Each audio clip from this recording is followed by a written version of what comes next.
இங்கே நிறைய பேர் வந்து மோடி மேலே இருக்க வன்மத்தில் நிறைய பேர் இந்த நாட்டையே விட்டு கொடுக்குறாங்க.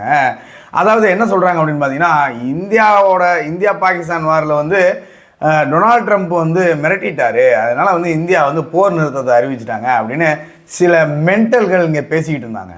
அந்த மென்டல்களுக்கு, அந்த தேச துரோகிகளுக்கு இந்த வீடியோவை ஷேர் பண்ணுங்கள். இந்த வீடியோ பார்த்தீங்கன்னா டொனால்ட் ட்ரம்ப் அவர்களே சொல்லியிருக்கிறார், நான் வந்து இந்தியா பாகிஸ்தானோட போரில் தலையிட்டேன் அப்படின்னு சொல்ல முடியாது, ஆனால் அவங்களோட சண்டையை நிறுத்துவதற்கு நான் உதவி செய்தேன் அப்படின்னு தான் சொல்லியிருக்காரு. உடனே இங்கே இருக்கவனுங்களாம் பிரதமர் மோடி வந்து டொனால்ட் ட்ரம்ப் மிரட்டிட்டாரு, உருட்டிட்டாரு, அப்படி இப்படின்னு பேசிக்கிட்டு இருந்தாங்க.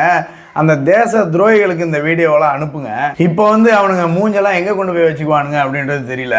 இந்தியாவோட வளர்ச்சி அவனுங்களுக்கு பிடிக்கல, அவ்வளோதான். இங்கே இருக்கக்கூடிய உள்ளூர் தேச துரோகிகளுக்கு இந்தியாவோட வளர்ச்சி அவனுங்களுக்கு பிடிக்கல, அதனால என்னென்னோ உருட்டிக்கிட்டு இருக்கானுங்க. மோடியின் தலைமையில் வந்து இந்தியா வளர்ச்சி பாதையில் தான் சென்று கொண்டிருக்கிறதே தவிர வீழ்ச்சி பாதையில் செல்லவே இல்லை அப்படின்றத நான் இங்கே ஆணித்தனமாக சொல்லி இந்த வீடியோ முடிச்சுக்கிறேன்.